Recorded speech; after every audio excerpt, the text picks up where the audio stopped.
world to work together because borders do not protect you from issues such as pandemics and climate change. For this purpose, today, IRS, in collaboration with the Italian Embassy and the Italian Agency for Development Cooperation, have organized this talk on the COVID pandemic, lessons from Italy and Pakistan. We have two very eminent speakers here today, the Special Assistant to the Prime Minister on Health, Dr. FAISAL Sultan, and Professor of Infectious Diseases at Sapienza University of Rome, Dr. GLORIA TALIANI. Before we begin, I'd like to start with the recitation from the Holy Quran. بسم الله الرحمن الرحيم قل هو الله أحد الله الصمد لم يلد ولم يولد ولم يكن له كفوا أحد.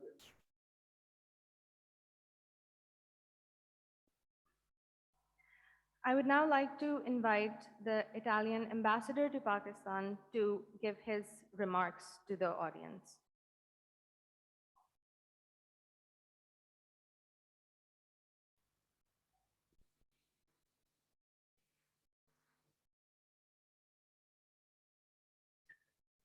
Ladies and gentlemen, Mr. Sultan, Professor Taliani, and first of all, I would like to give a special thank to Ambassador Riaz and to his institution for hosting this event. I also thank Ms. Emanuela Benini of the Italian Cooperation Agencies for having this idea, which Ambassador Riaz got very fast.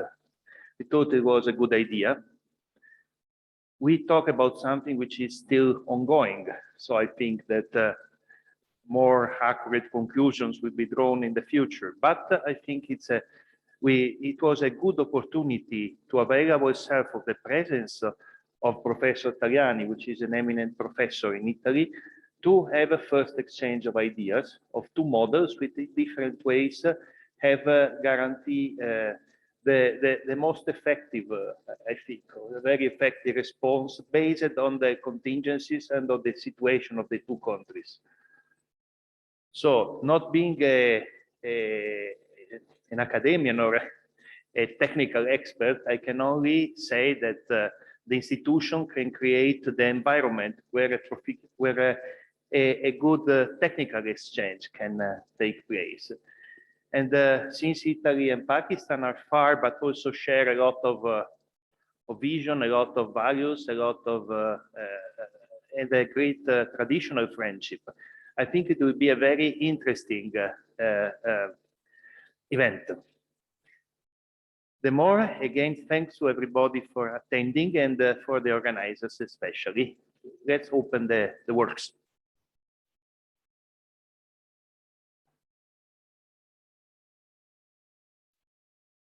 Thank you so much, Ambassador, for your remarks. Now I would like to invite Ambassador Nadeem Riaz, President IRS, to give his opening remarks.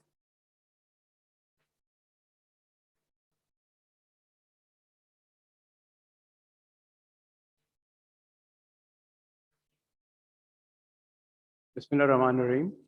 Assalamu alaikum and good morning to everyone. Honorable Minister, Professor Taliani, my dear friend Andrea, the Italian ambassador to Pakistan. Well, a few days ago, when I got to know that Professor Taliani is here, so I thought we must have an event. And that was basically for two reasons.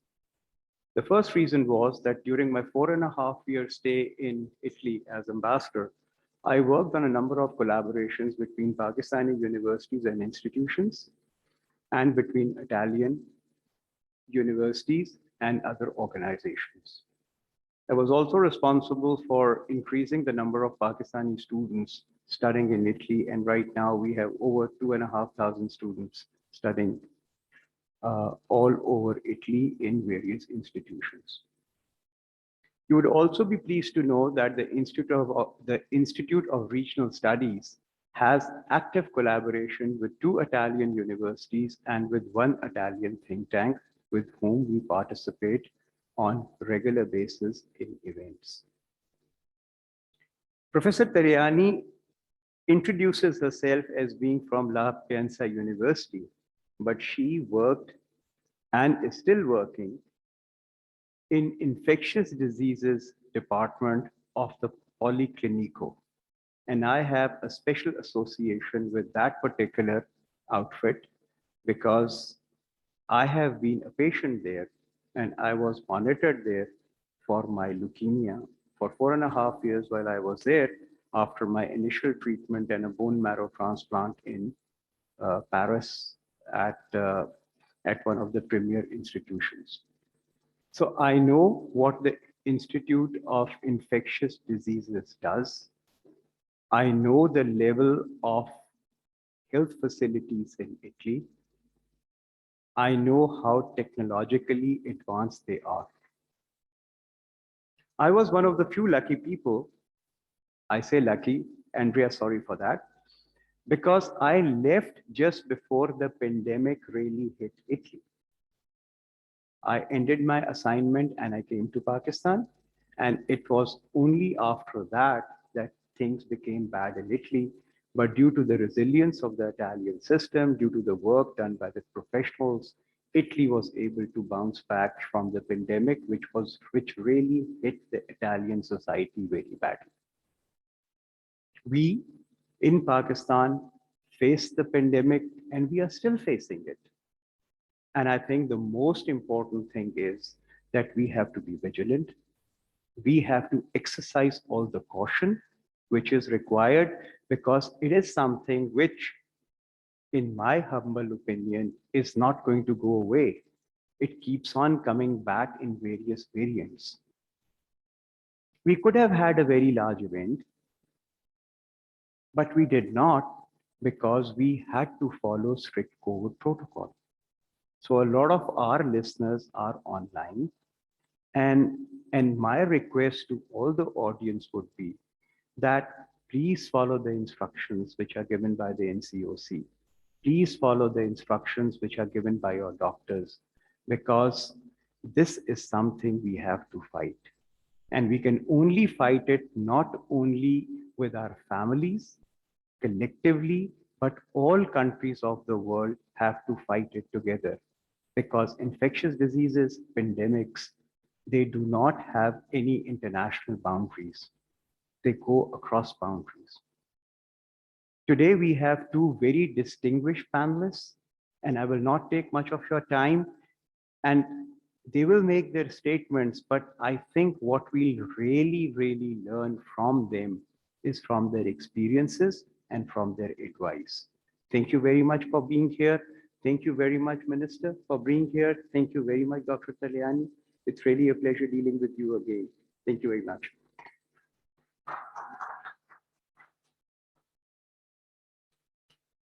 Thank you, Master Riaz. Now I would like to hand the floor over to our moderator for today, Mr. Umar Khalid Butt.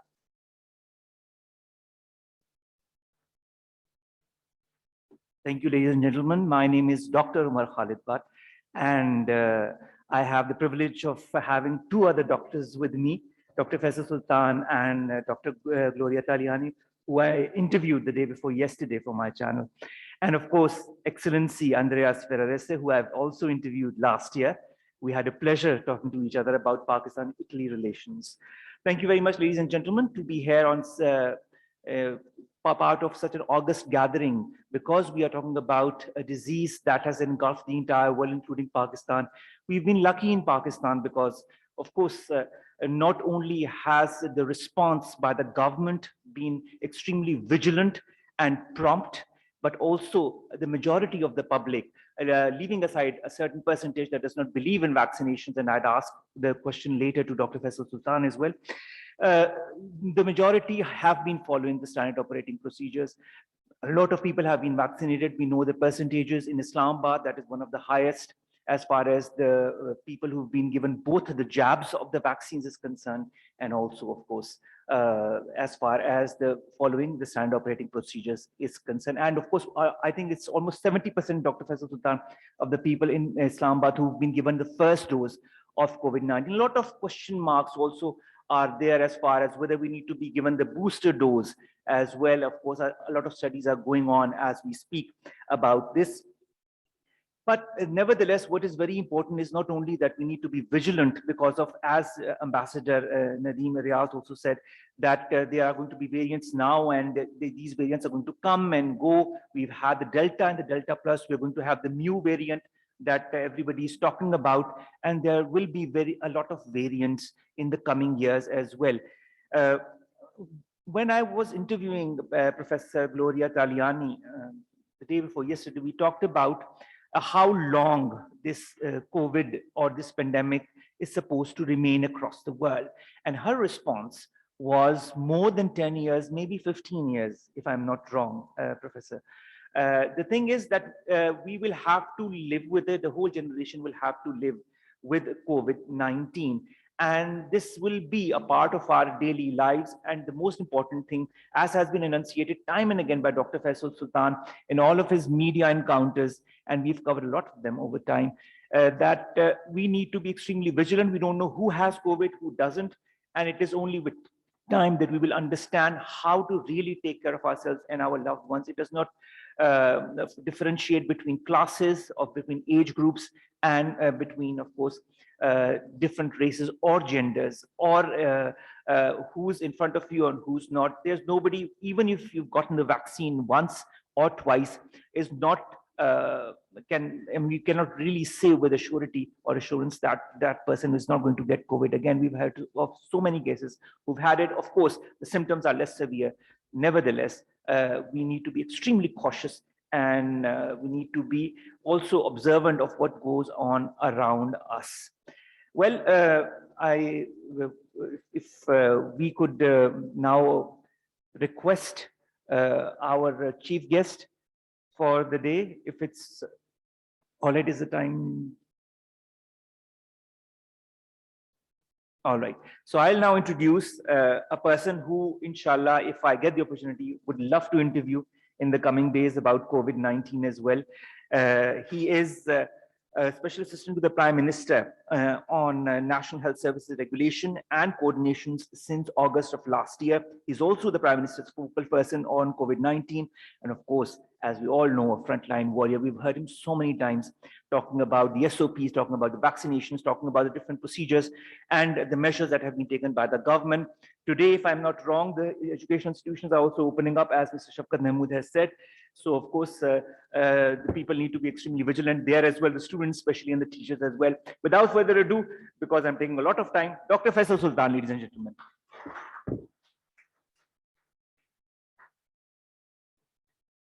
Ambassadors, ladies and gentlemen, Professor, I'm going to switch in Urdu for a little while anyway, but we'll talk about the gist of what I'm going to say in English as well, so it all gets through. ख़वातीन हज़रात, आपकी मौजूदगी का, आपकी आमद का शुक्रिया। पाकिस्तान एक इंतहाई ये अहम मौका है कि हमारे पास एक बहुत सीनियर तालबी प्रोफेसर मौजूद हैं जो इन्फेक्शियस डिजीज़ की एक्सपर्ट्स हैं, और जैसे एम्बेसडर नदीम ने बताया कि वो इटली की एक बहुत अहम इन्फेक्शियस डिजीज़ इंस्टीट्यूट, यानी एक ऐसा इदारा जहां मुतअद्दी अमराज का इलाज और उसकी मैनेजमेंट होती है, उधर काम करती हैं। तो हम समझते हैं कि उनकी मौजूदगी हमारे यहाँ, और जो वो अपने एक्सपीरियंसेस, अपने मुशाहिदात और जो अपनी सक्सेसेस है वो हमें बताएंगी, तो उससे कुछ हम सीखेंगे। और मुमकिन है कि कुछ अपने हमारी पाकिस्तान में जो स्ट्रेटजी रही है उसके बारे में अगर हम बात करेंगे तो मुमकिन है कुछ उससे लर्निंग उनके लिए भी हो। पाकिस्तान की जो कोविड या कोरोना स्ट्रेटजी है उसकी 3-4 अहम नुकात रहे। पहली चीज़ ये थी कि जो ओवरआर्चिंग स्ट्रेटजी थी, यानी जो मेन अप्रोच थी, उसका ताल्लुक इस बात से था कि हमने सबको साथ लेके चलना। ये इस वबा के साथ मुकाबला जो है वो कोई अकेला शख्स नहीं कर सकता। In other words, it had to be a collective response that served the interest of the entire country, and you had to take everybody along. That was the first pillar. दूसरा अहम सतून जो था इस चीज़ का वो ये था कि इस चीज़ को करने के लिए हमें एक ऐसी जगह चाहिए, एक व्हीकल चाहिए, एक जगह चाहिए जिसमें मुशावरत हो सके और इकट्ठे फैसले हो सकें जो अकल और दानिश और साइंस पे बेस्ड हैं। So the second pillar was to actually have a place where you could have collective, science-based, data-driven decisions, which could then inform your policy.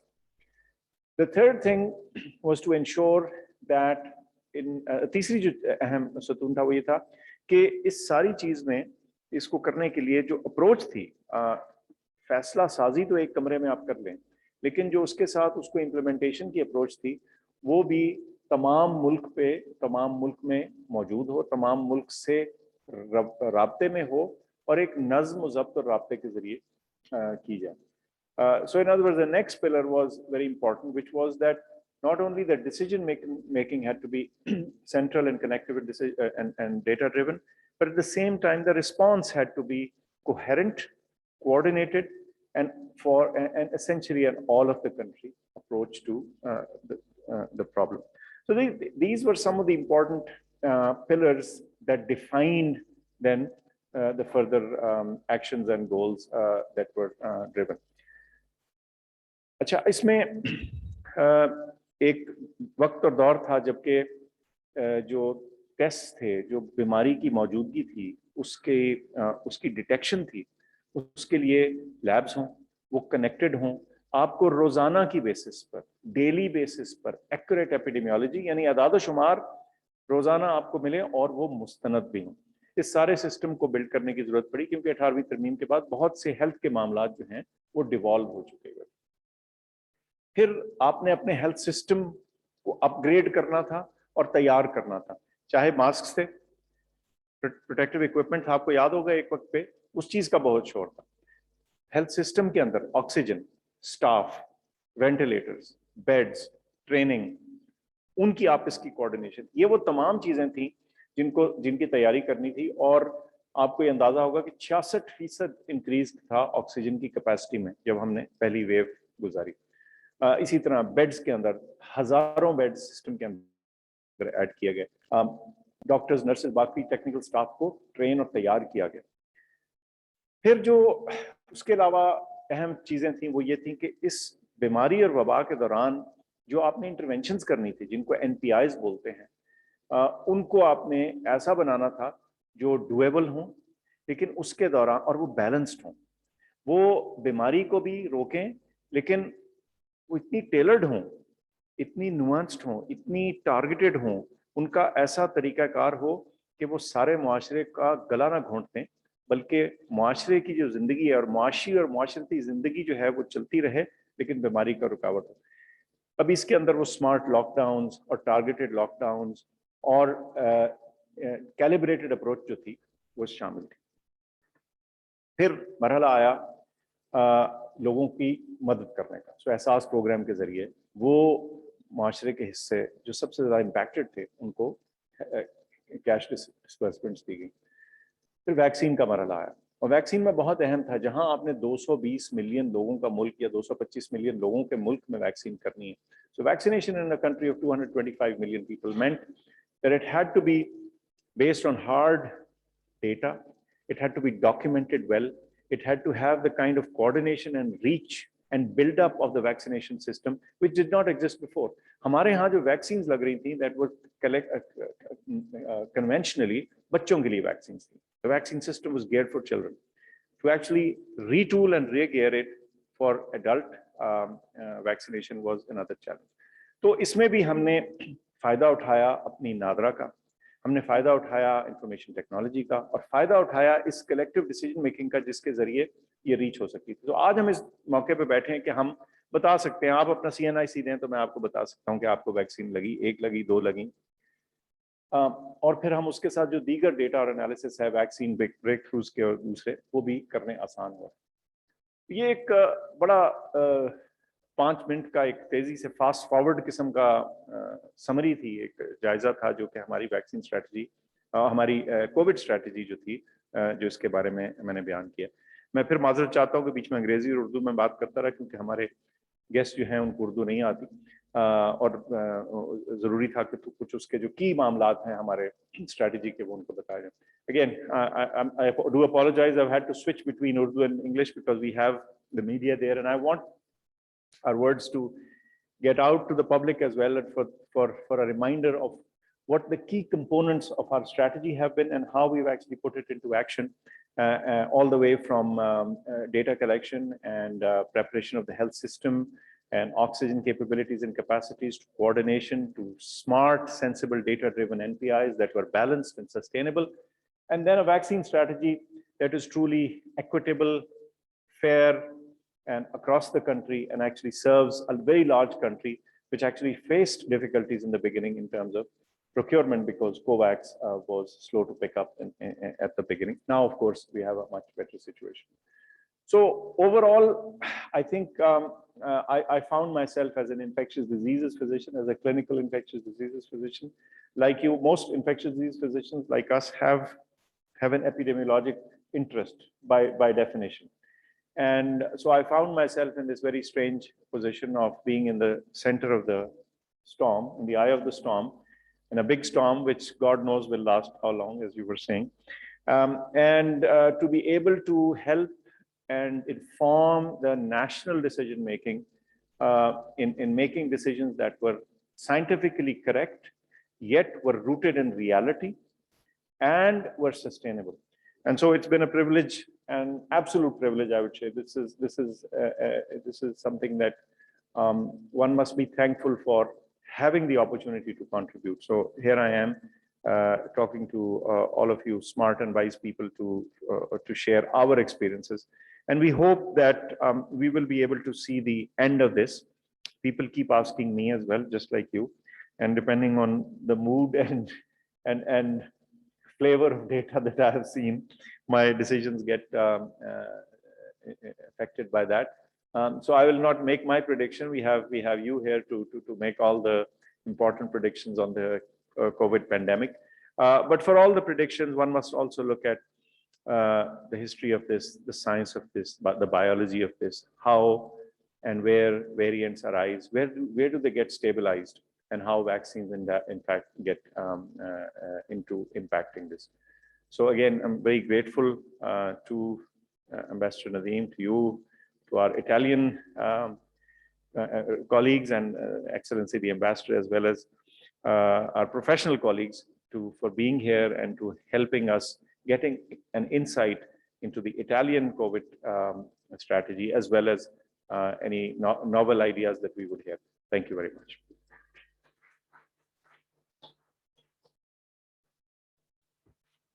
Thank you very much, Dr. Faisal Sultan. And of course, thank you also for highlighting the 3 pillars that the COVID strategy in Pakistan has implicated across the country. आपने उनको सुना, उर्दू में भी सुना, अंग्रेजी में सुना, मैंने कहा थोड़ी मैं भी उर्दू बोल लूँ. तो कोविड-19 मेरा ख्याल है जहाँ तक पाकिस्तान का ताल्लुक है, हम काफ़ी हद तक बचे रहे, और मुख्तलिफ ममालिक को अगर हम देखें, उनका मवाजना करें, लेकिन उसका जो बेसिक उसकी वजह है वो ना सिर्फ ये है कि हमारी हुकूमत ने एक ऐसा मैकेनिज्म, एक ऐसा जो है पॉइंट ऑफ कोऑर्डिनेशन लेकर आए, जिसकी वजह से जो है मुल्क में कोविड-19 उस तरह से नहीं फैला जिस तरह से फैल सकता था, जिस तरह से हमारे साथ के ममालिक में, अगर आप हिंदुस्तान को देख लें और ममालिक को देख लें, जिस तरह वहाँ पर फैला, उस तरह से पाकिस्तान में नहीं फैला. और उसकी बेसिक वजह ये है कि हमारे पास डॉक्टर फैसल सुल्तान और उन जैसे बहुत सारे ऐसे माहिरीन थे जिन्होंने एक कोऑर्डिनेटेड एफर्ट के थ्रू जो है हमारे मुल्क को एक बहुत बड़े डिजास्टर से बचाया, specially in the wake of कोविड-19. Now without further ado, let me introduce to you our Italian guest, who is here all the way from the University of Sapienza. She is an infectious diseases expert. She's also a professor who understands COVID much more than so many of us do. And I've had the privilege of talking to her extensively a few days back, and you'll be seeing that in my show in a couple of days. Without further ado, Professor Dr. Gloria Taliani.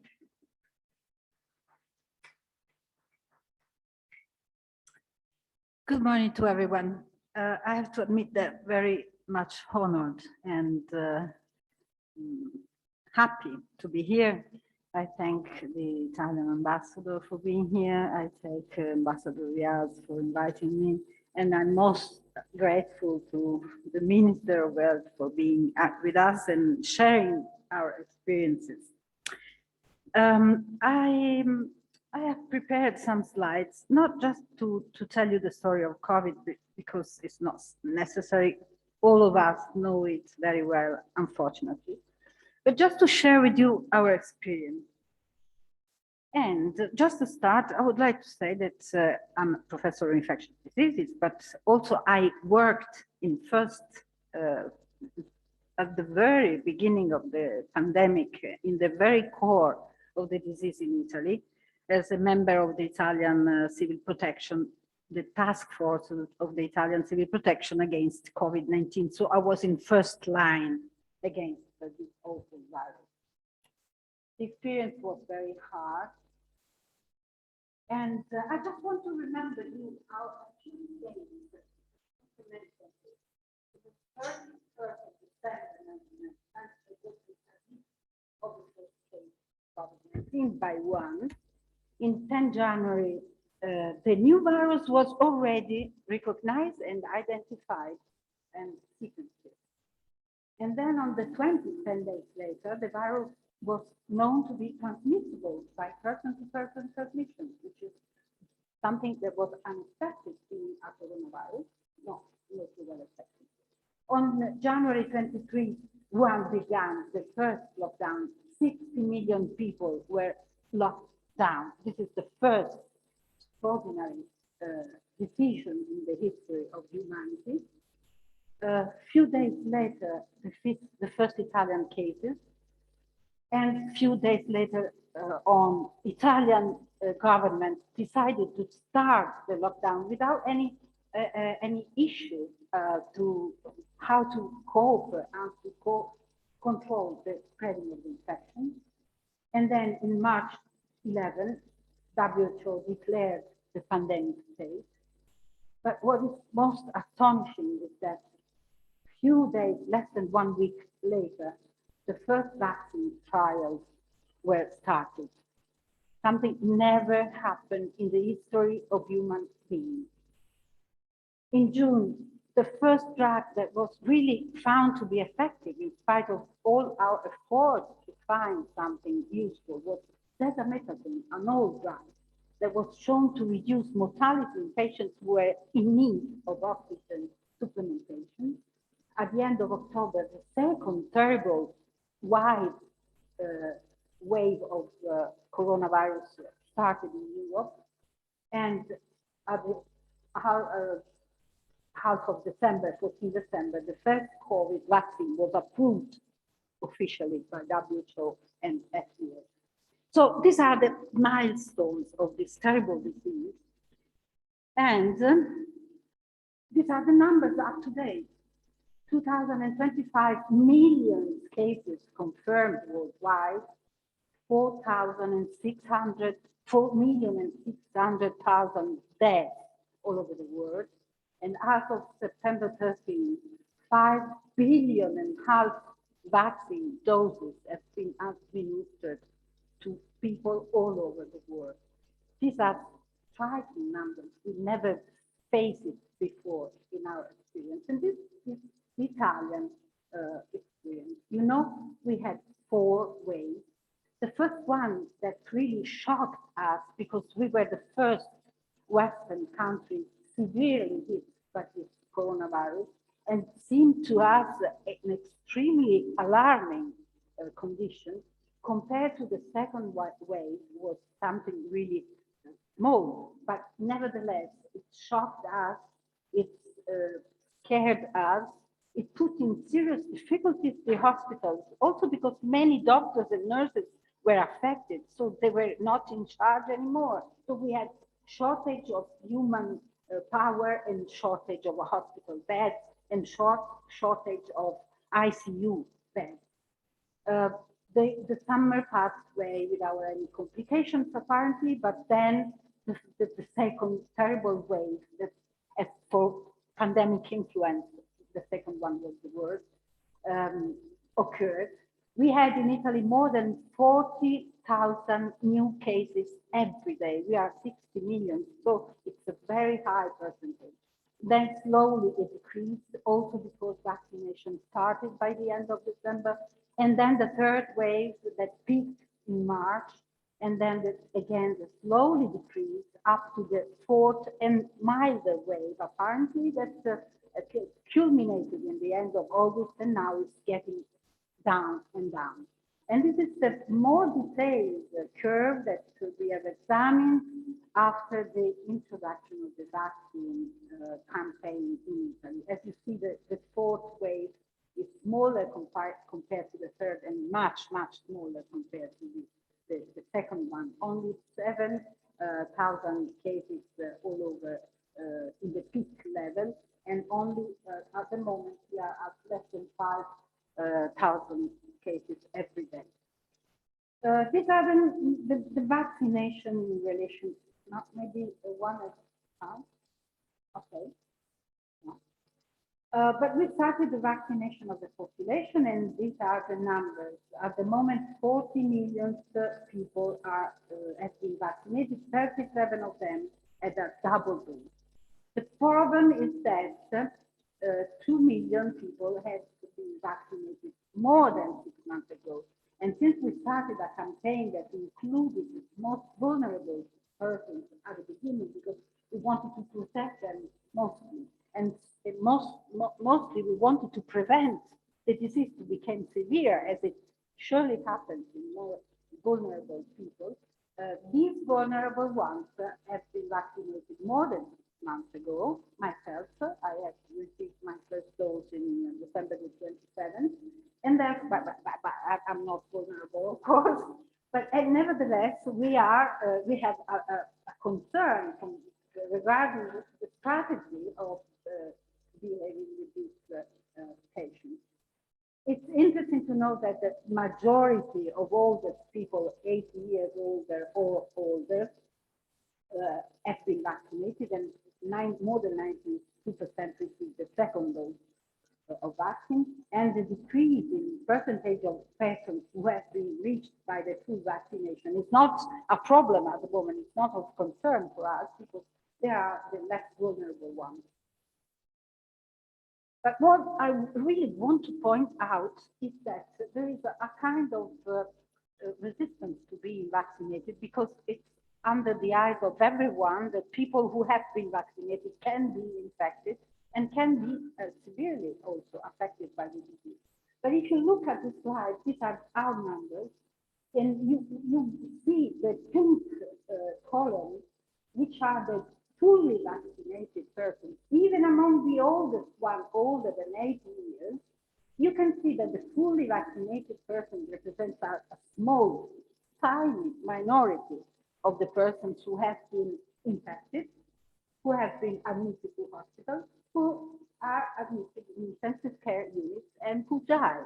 Therefore, the vaccine, even in the presence of a large majority of variants due to the variant Delta mostly, our concern about the efficacy, effectiveness, and safety of vaccine is not absolutely confirmed by this data. It's supported by the evidence that vaccination protects against the infection, protects against the severe infection, against death. Of course, we are in a small concern because after summer, we had a decline in the total frequency of vaccine administration. It's physiological, I could say, because in summertime, people are mostly displaced by holidays, vacations, and so on. And this is the most resistant target to be reached by vaccination, because most of the people who have not been vaccinated earlier are resistant to be vaccinated. So we have to make any strength, any effort to reach all those people. We expect to achieve the so-called herd immunity, more than 80% of people vaccinated in the total 60 million persons in Italy by the end, by Saturday, 13th November. This is our target according to the frequency and velocity in which, and the speed in which we reach people to be vaccinated. But if we increase the pace, we could also do better. We don't know if it will be possible or not. Few words to the variants of concern. As we know, there are four variants of concern. The most important is one of those is the so-called Delta variant. But now another one, which is only a variant of interest for the moment coming from Colombia, is the new variant, seems to appear as a possible threat for our safety. What can we do? Of course, including some of these point variation, point mutation inside the new vaccine could be a good strategy to protect further and the new vaccine decision. But this is something we cannot expect as very soon. We do some obvious strategies to control and to contrast the distribution of variants inside Italy. And I've seen that Pakistan too is making a great job to prevent the spreading of these new infections, these new variants. And I thank you very much for your attention.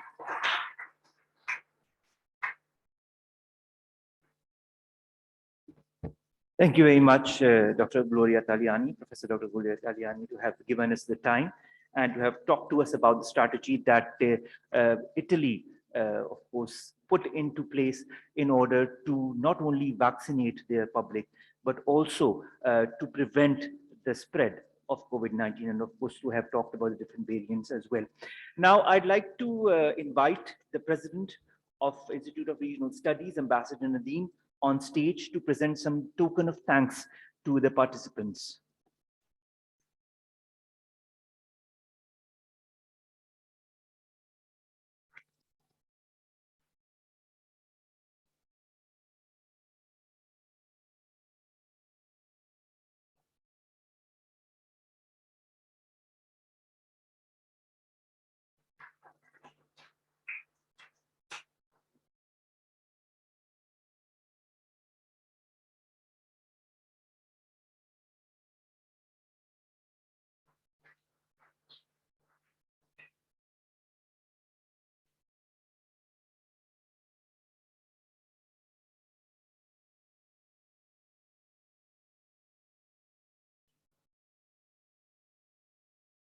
Now I would request the team of the Institute of Regional Studies to kindly come forward and have a group photograph taken with all the eminent guests, including the Italian ambassador. Sir.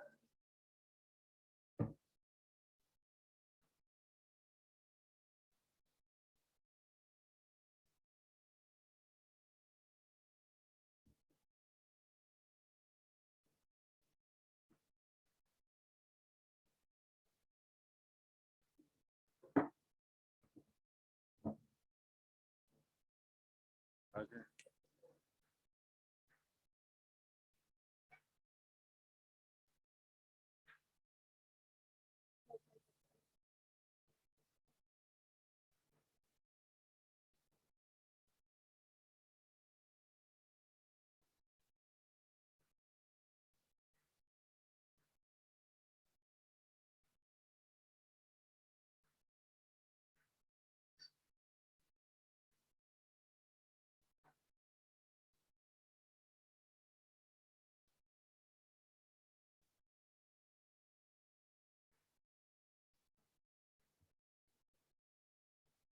All right, thank you very much to all the team members of the Institute of Regional Studies to have, of course, organized this, and special thanks to Ambassador Nadeem to have been the brainchild behind all of this.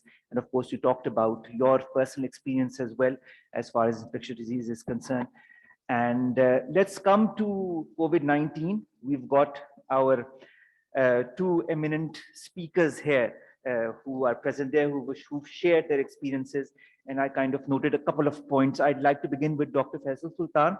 Dr. Saab, you talked about the three pillars of your COVID strategy: the need to take have a collective response and to take everybody along, to need for collective decisions based on data and science, and an approach should be coherent, coordinated.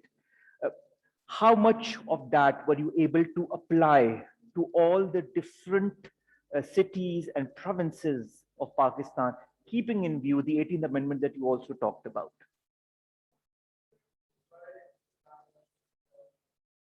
That to, or much of that, I should say, to almost every situation that we encounter into. The biggest difficulty, of course, initially was the fact that the provincial entities with their health structures were not used to the idea of a central entity, because it really became devolved nearly completely.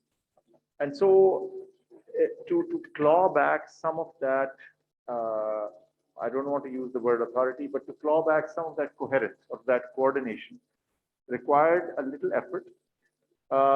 First in the form of the NCOC, of having a single body or a coordinating mechanism. But I can tell you that two things made it possible. One was scientific credibility, and the second was communication. Because with time, as we saw that in the beginning, there was some discordance in that people had various ideas about various things, and people had projection studies coming out of various academic institutes all over the world and had all sorts of fantastical and almost ridiculous numbers. And many of us who understood epidemiology even then said, look, this is just mathematical extrapolation. People are not taking into account how epidemics actually evolve, because there is a biologic side to the whole story. But eventually, the credibility, the scientific credibility of what was being put out from the central mechanism, whether what infection control to follow, treatment protocols, prevention, projections. So I think we gained that credibility, and then this constant communication and reach out to the provincial entities. I think so I think there was, on balance, it was a collective success to be able to do that. Every now and then, when you have a large country with 4 provinces and a couple of other federating units, somebody or the other will go on a little tangent. That's normal.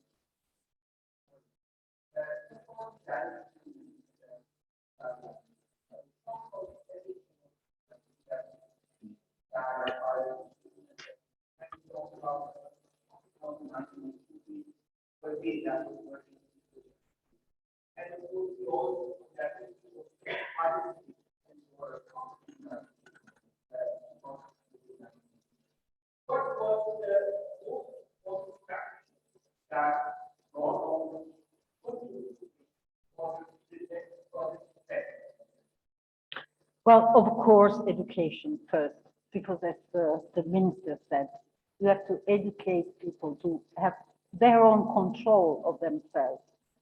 So wearing masks, maintaining the proper distance between people. And after that, there was a very hard decision that has been taken by the Italian government to maintain a softer but still hard lockdown strategy that was modulated on the basis of the epidemiological data. So data were examined day by day, and every day were decided the areas where the strategy of controlling and implementing the lockdown strategy should be reinforced, and the areas where it was possible to slowly reduce them. So it was a kind of a compromise between the need for safety and the need for maintaining an economical way of life that was sustainable on the long distance. And this was really difficult because we were the first and mostly hit areas in the Western countries. So we were a kind of an example to all the rest of the world, but the first to find out if our strategies were correct were ourselves. So it was really demanding on the many authorities that had the responsibility to take decisions every day.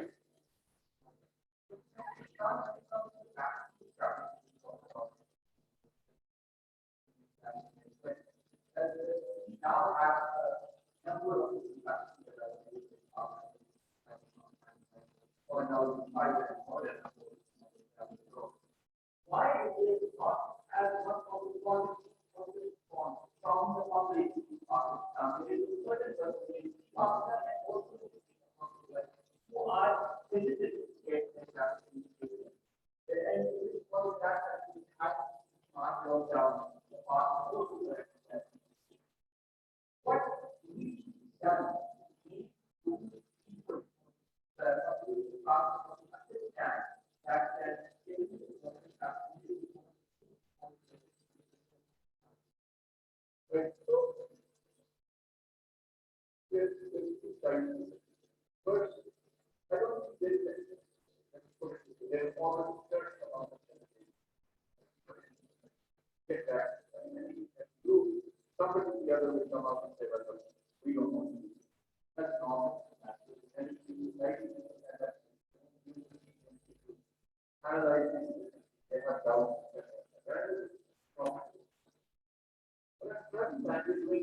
I used to use this term somewhat loosely, coalition of the willing.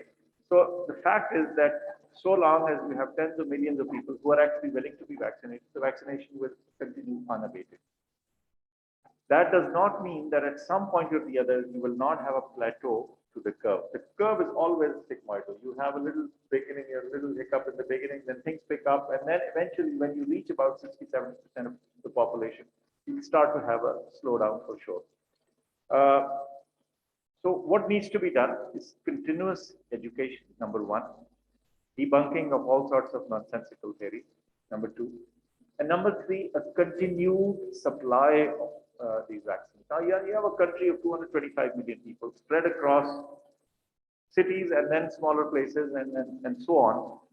The pipeline has to remain full. If at any point, you may have enough vaccine in total, but if you have any areas where there are regional stockouts, that actually brings big hiccups into the vaccine deployment. So people then say, oh, we went there, we didn't get a vaccine. Now it might be 5 centers out of 5,000, but then this is how news travels. So continued availability, continued education, and debunking of all non-scientific ideas. I think we should be able to get to our target of 70 to 100 million people by the end of the year quite easily.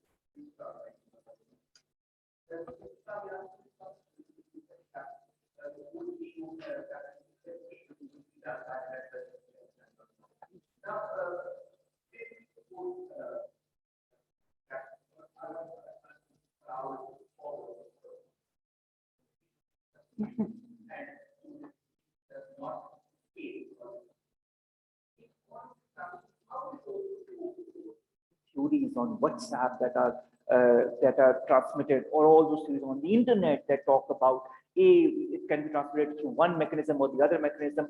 A vaccine works, B vaccine does not work. Do all vaccines really work, Professor Taliani, or is there a certain percentage that work better than the others? Well, this is a very good point and a very good question, of course, because now we know that vaccines are not born equal. They're different. They have different strengths, different capability of controlling the replication of the virus. The virus can reach the respiratory system because most of the vaccinated people do not have protection inside the mucosal site, which is the first to be hit by the virus. Nevertheless, vaccine is able to contrast the multiplication of the virus. And we know that antibodies produced after vaccination may work with different efficiencies. Some data demonstrate that mRNA vaccines are the best and they have the highest strength. Some data are demonstrated that they protect against the disease and against the severe consequences of the disease. Now we know that new variants could be a possible escape, but for the moment it is not a variant of concern, it's only a variant of interest, and apparently has not the same capability of transmission, so should be less advantaging compared to the other ones. But still we have the technology to introduce the necessary changes in the present vaccines to make them perform better. And so we can imagine in the future that protection will be hard. But if we compare the data of the incidence of the disease in older people, those older than 80 years, we see that they've been vaccinated in Italy for as much as 97%. So the remaining small amount of subjects contribute equally to the vaccinated 97% to the disease observed in this area, in this population. It means that they are extraordinarily more exposed and more vulnerable to this infection. This is the core of our message. Vaccination is effective protect, and it's the only way we can contract this infection. If there were vaccines against the Spagnola influence in the beginning of the last two centuries ago, we have to say now, if there was the last century, if there were vaccines, probably the 100 million deaths would never happen. And this is something we have to say because we know it, and we have to educate people to become confident about the trend and the need for vaccines. All right. Dr. Faisal Sultan, life needs to go on. This is what you said when you were talking to this August gathering. Having a background in infectious diseases as well as Professor Dr. Taliani, how can countries such as Pakistan and Italy share each other's experiences to better understand pandemics such as COVID-19? And how can both the countries be ready for the future for all the variants that might or might not arrive in our respective countries? So, the first bit is simple, which is sharing of information and data and experiences, and to have this in a two-way form, because as the epidemic spread, we did see that there were differences in how it behaved in different countries. The timing, it was not synchronous. So the entire epidemic did not happen everywhere all at once. It happened in asynchronous waves. In fact, even within Pakistan, we saw that wave 2, 3, and 4 were asynchronous. There was a north-south difference in each variant. So for example, for the UK variant, we actually had it in the north first, and then it went south, and then the Delta or Indian variant happened in the reverse sequence. So one is sharing of information data across boundaries and across countries. But for future epidemics and future amelioration of risks, it is very important to be able to have detection systems and institutes that are able to see in the national boundaries and across international boundaries as well. So this whole issue of international health regulations, who and what ought to be done to have safe travel, which is a current topic because all of us get a little perturbed on how various countries define their various kinds of travel restrictions. And lastly, to have capability in country to sort out and review the emergence of variants, the emergence of infections per se, and the quick communication across international boundaries. I think those would be the important things to do to prevent or at least reduce the risk. You'll never be able to truly prevent, but to reduce the risk of the pandemics getting out there. All right. Before I go to Professor Dr. Taliani, I'd like to also welcome Dr. Nausheen Hamid. She's the Parliamentary Secretary for the Ministry of Health Services. Thank you very much for joining this panel. Dr. Taliani, while discussing during my show with you, that is going to air this Saturday, we talked about the green card that has been issued to the Italians so that they can freely travel to Europe. Then you also talked about the division into white and yellow zones in Italy. How important is it also for any government, whether it be ours, yours, or any other government, to also understand what is the prevalence of COVID-19 in different societies, in different provinces, regions, and how to curtail them? We've done that through smart lockdowns. You've done that through smart lockdowns as well. What is the future strategy as far as Italy is concerned, even once all of your citizens are vaccinated? Well, the question of the Green Pass is not only Italian, of course, because all Europe decided to accept this kind of passport for more freely traveling and being in contact with other people. Because, the border are difficult to maintain safe if you don't have any rule to control the income, the coming of new persons inside your country.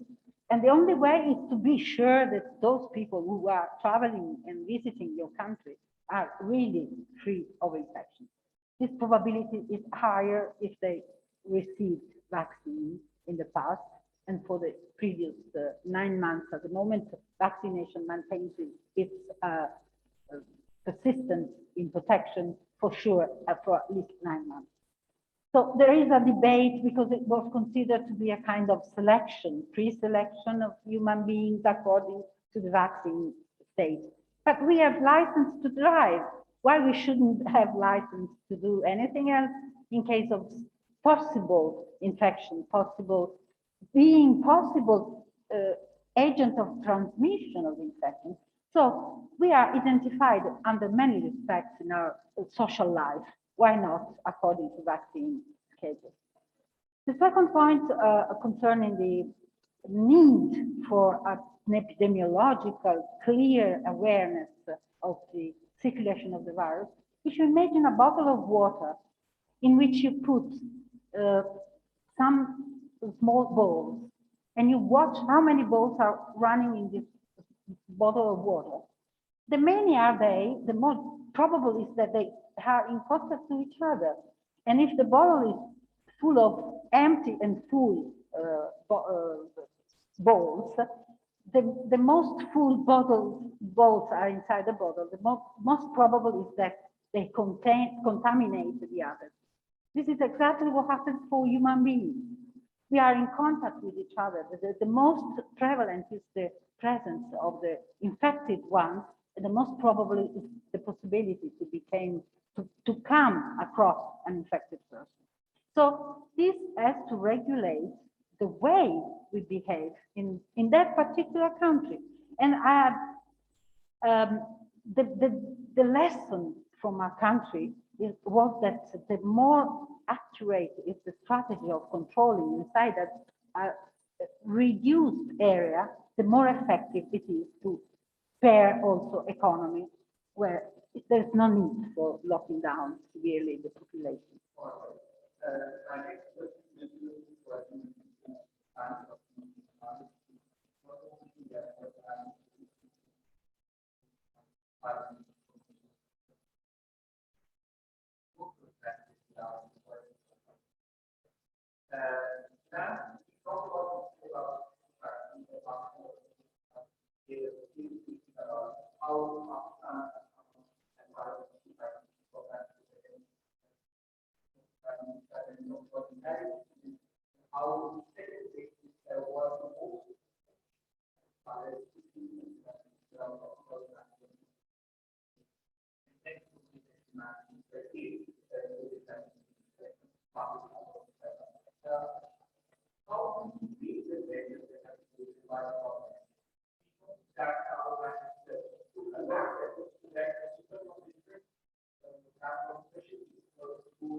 Apologies to everyone. I do have to step out because we have our next commitment at 12:40. Thank you very much.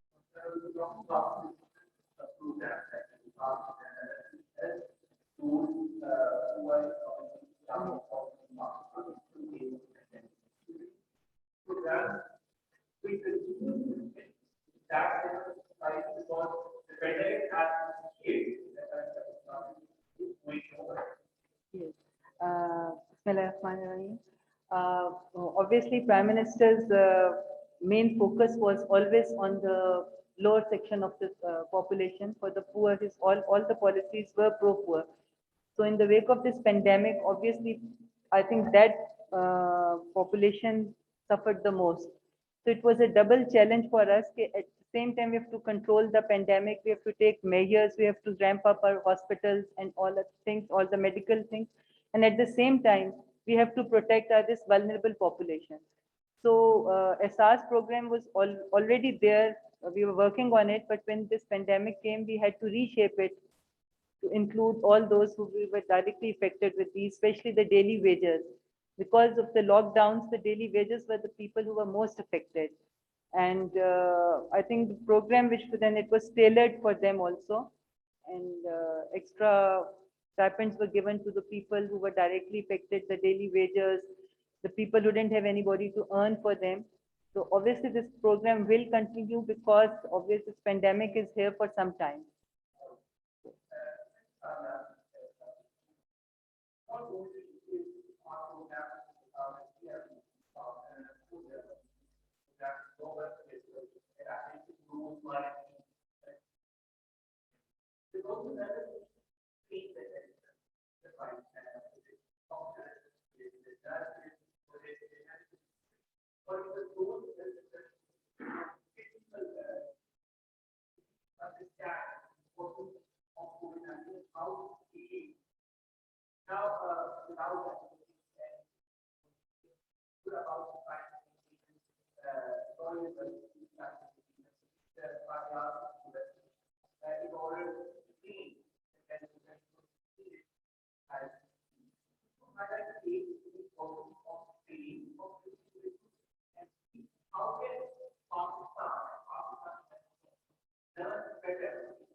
Well, I firmly believe that anyone has to learn something from anyone else, provided that they want to do it, of course.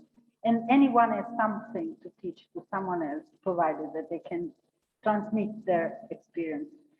So this was the basis of my idea of changing experiences with hospitals in Pakistan in order to reach the best awareness of how to handle, how to manage, how to treat, how to protect personnel, hospital personnel, nurses, doctors, technicians, and whoever works on this pandemic.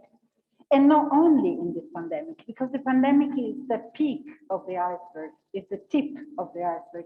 But there are many other infections that are transmitted inside the assistance process, the cure process inside the hospital. And the emergence of new bats, let's say, which are more resistant to the treatment with antibiotics, which may pose a threat in terms of length of stay in hospital, cost of hospital stay, and also safety and mortality of patients inside the hospital. This kind of awareness adds some relevance to the need, real need, to increase the capacity of maintaining safety and containing the spread of the infections inside the hospital. This is the basis of our cooperation. I really deeply hope that we will do nice things together in the future. I really hope that this is just the beginning of a long haul of cooperation between Italy and Pakistan as far as the health services and health training is concerned. Dr. Nausheen Hamid, in the past, we've seen Pakistani hospitals under a lot of stress because of COVID-19. We've had emergency wards closed because there were so many COVID patients in a lot of hospitals in Pakistan that they could not sustain. And this is something that is global in nature. We've seen that across the world. And we are much more lucky as far as India is concerned, because in India, the situation is still very devastating. What measures do you feel have contributed to the stabilization of the hospital industry in Pakistan and the provision of continuous health services to even those patients who are not suffering from COVID? First of all, I think Dr. Faisal must have briefed you about the role of NCOC. I think NCOC played a very vital role because obviously after the 18th Amendment, health is a devolved subject. So all the provinces are independent in their decision. For this, we had to be on one page. We had to know every day in the morning where the stress is, which hospital, which district, where we need oxygen, where the vaccination is needed, where the medicines are needed, where the testing kits are needed. So I think NCOC was an excellent platform and it helped really a lot in bringing everyone on the same table. So we could divert the resources wherever they were needed most. So every morning, the data from all the districts of Pakistan, all the regions, all the provinces is on the table. And in light of that, then, because obviously currently nowadays we are facing a shortage of oxygen. Also, there's a pressure on oxygen supplies because of the case. So the high prevalence districts are focused first, and then these resources are directed to those districts where they're needed most. And hospital, obviously, we had to close down the essential services, many services, the elective surgeries were closed down, and many other things which could be delayed a little bit. So these were all planned in COC. The decisions were taken, and then they were given out to the provinces. And obviously, the provinces had a choice whether to accept it or not to accept it, but basically, they were all on one page, and I think that contributed a lot. All right. All right. Professor Dr. Taliani, how was the experience in the Italian hospitals? And how did your Ministry of Health and your health services manage to curtail the high risk patients in the hospitals and continue to give the health services to all the other patients as well? Well, the experience was very touching because and very tough also because I was in the core of the epidemic in Italy, in the north of Italy when it was beginning, and I was in the south in the second wave that was much struck by the pandemic. So I was exactly where things were happening, and I've seen the same incredible response, capability of the hospital to change the structure, to modulate and redefine their activities according to the changing needs day by day. And what I've seen, and I've seen also in the hospitals here in Pakistan, is the extraordinary capacity of doctors of give themselves without any doubt, without any restriction, without hesitation, which has probably to do with the choice of being a doctor, because this is the main core of our business, giving ourselves in every moment in which it's needed. And the ministry was extremely active in following us and changing strategies day by day, and giving new rules and new suggestions, and also giving a large opportunity to renew the hospitals in their new needs, to change the equipment and to hire new doctors. Now we are totally free of new doctors because all of them have been hired by hospitals in need. So this shows in one more in very evident way that needs make people become better if it's possible. Any occasion can become a result if we are able to make it occur. That's so true. Let's revert our attention to the representative of Italy in Pakistan, in fact, who's been a silent spectator till now, Ambassador Andrea Speraresi. The health sector is a very important pillar of cooperation between two countries. We know of the agreement that is going to be signed between the University of Sapienza and the Qaeda University for the training of the health professionals. What more can both countries work as far as health is concerned in order to further boost cooperation in the health sector? Well, when I first met Professor Taliani in the embassy, pointed out that the health sector normally, at least in our case, is 30% of the budget of the government.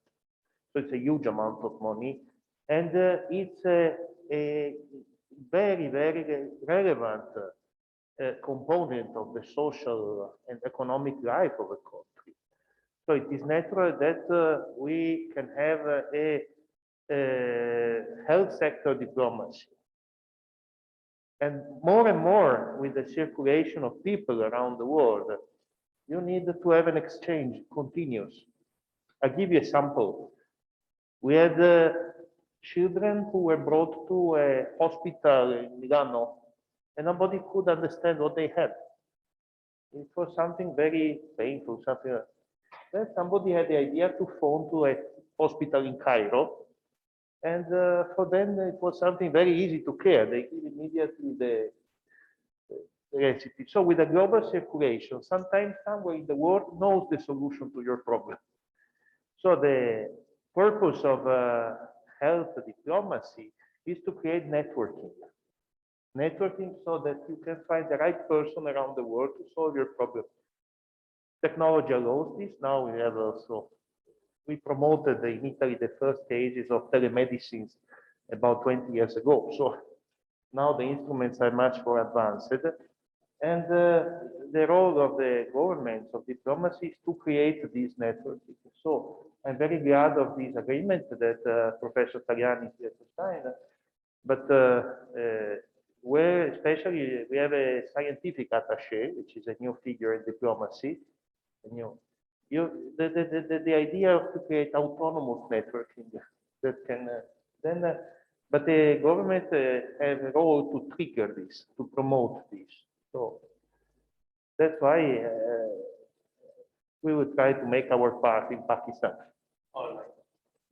We surely hope so, Ambassador, and we look forward to a lot of collaborations with your government in the health sector as well as in other sectors as well. Dr. Nosheen Hamid, Pakistan has had a very successful experience, I should say, with COVID-19 and how to curtail it compared to other countries in the region. We have successfully implemented our protocols. We have successfully vaccinated a lot of the people of different age groups. And now we are going towards the early teenagers and even those who are not yet entered their teens. How important is the learning of experiences or sharing of experiences between different countries? And how do you see the cooperation that different countries have had in order to provide vaccines to Pakistan as well? We know Pakistan also has its own vaccine that has come in the market, the single dose one, but apart from that, the other vaccines like Pfizer, Moderna, and also the Chinese vaccines, Sinopharm, Sinovac, that has been a huge boost to help Pakistan's public get vaccinated.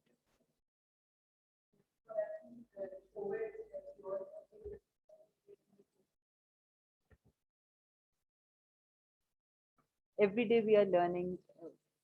There are new things coming up. Sometimes some things which we don't know. Every day, I think we have to learn from each other. We are learning from the countries.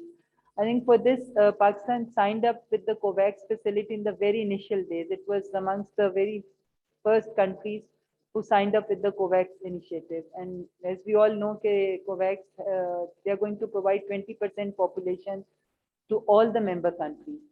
So we are getting vaccination through that. Pakistan was very vigilant. We were in touch with all these things, and COVAX platform is being very useful because initially Pfizer and Moderna were not available for purchase. We couldn't have any agreements with them. So first of all, these vaccines came through the platform of COVAX, and these vaccines are very much needed for this population between 12 to 17 because these are the only vaccinations which are approved for this age group. So initially we got these vaccines from that platform, and now we are already purchasing them also. Now these agreements, the purchase agreements are on, and we are getting consignments. But that platform is also very helpful for us because the clinical trials, they are still going on. Initially, the pregnant and lactating women, they were not allowed vaccines, but now the latest guidelines which have been issued, they are also allowed. And unfortunately, this awareness is not there. And many mothers, expecting mothers and the lactation mothers, and because of that, we have had certain very unpleasant incidences. Two of our very renowned doctors, pregnant doctors, they died because of COVID in the last few weeks. So now we are going to just have this campaign also. We are starting that the pregnant and lactating with that age group, that group needs to know that vaccination is available for them and it's quite safe. So besides those teenagers and the young between 12 to 17, gradually we will come down. We have opened from 15 to 17 now. And once a percentage of these population has been targeted, then we'll come down, lower down. And also for the pregnant, because I think that is also a priority now for the pregnant and lactating women. Thank you very much, Dr. Sabha. And finally, my last question to you, Professor Dr. Taliani. This is the first time I think you've come to Pakistan. What is your experience as an Italian in Pakistan? And what is the experience as far as a health professional in Pakistan as well? I'd like to have a very candid point of view from your end. Well, I visited some hospitals and I was astonished to see the organization of the hospitals that was really very efficient. And the first impression I had when I came at the airport was the precision, efficiency, accuracy, and effectiveness in which hundreds of people were immediately tested for COVID-19 by nasal swab. And the answer was given in very short time, in a very precise and 24 hours a day organization. So really, I was astonished and was very impressed by what I saw. Efficiency and accuracy are difficult to obtain in a situation of emergency. So it's something that really impressed me. Of course, it's easy to say that I was conquered by Pakistan. I didn't expect anything because it was my first time here. And kindness of people, beauties of the landscape, and perfect organization of the civil society really struck me very much indeed. I'm conquered by Pakistan, I have to admit. Well, let's hope that this is just the first of many visits of yours to Pakistan. And I hope also that Ambassador Andreas Ferrarese will continue to bring in more professionals from different fields to further boost the cooperation between Italy and Pakistan. Last words from you, Ambassador, and then of course we'll close this discussion. From when I arrived that COVID was beginning. I remember that with Ambassador Riaz, we worked for the institution of the crisis unit in the MOFA, but also I will remember that Minister Shah Mahmoud Qureshi came to the Italian embassy to express solidarity. We will never forget. It was a moment of brotherhood, and Pakistan offered support to Italy and gave some concrete support.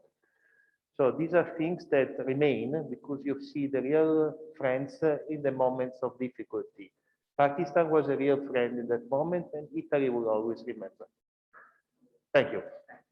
And last but not the least, Dr. Saiba, if you could say a few last words as far as Pakistan, Italy, and COVID-19 is concerned. What is your comment? What is your observation as far as the past, the present, and the future of COVID-19 is concerned? It's a very challenging situation for the whole world, and especially for the underdeveloped countries like Pakistan. But this pandemic proved that there is an opportunity in every challenge. And even the developed countries like Italy, they had to face a very hard time. And we all saw it, but Alhamdulillah, everybody, I think they worked hard. And with the mutual understanding, mutual collaborations of different countries, we were able to overcome it somehow. So things are getting better every day.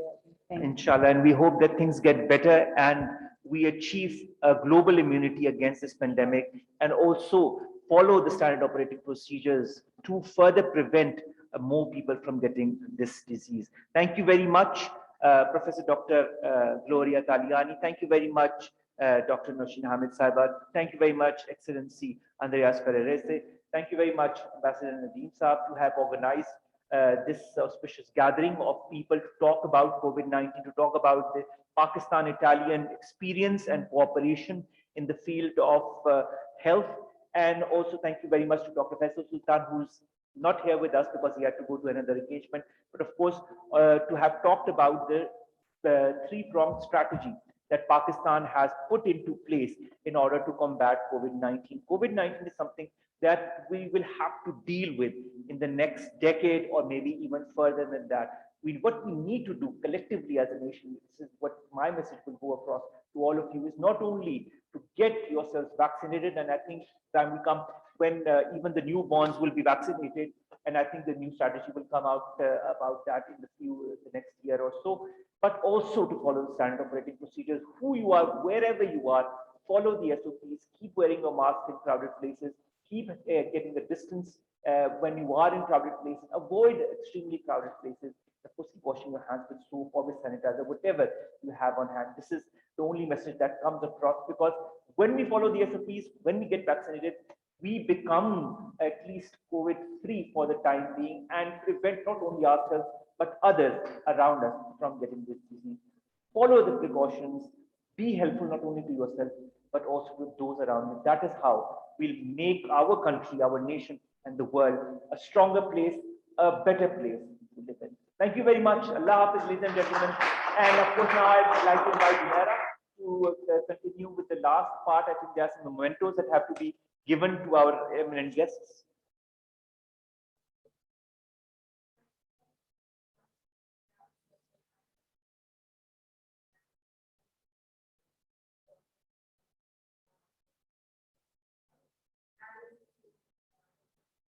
Moderator.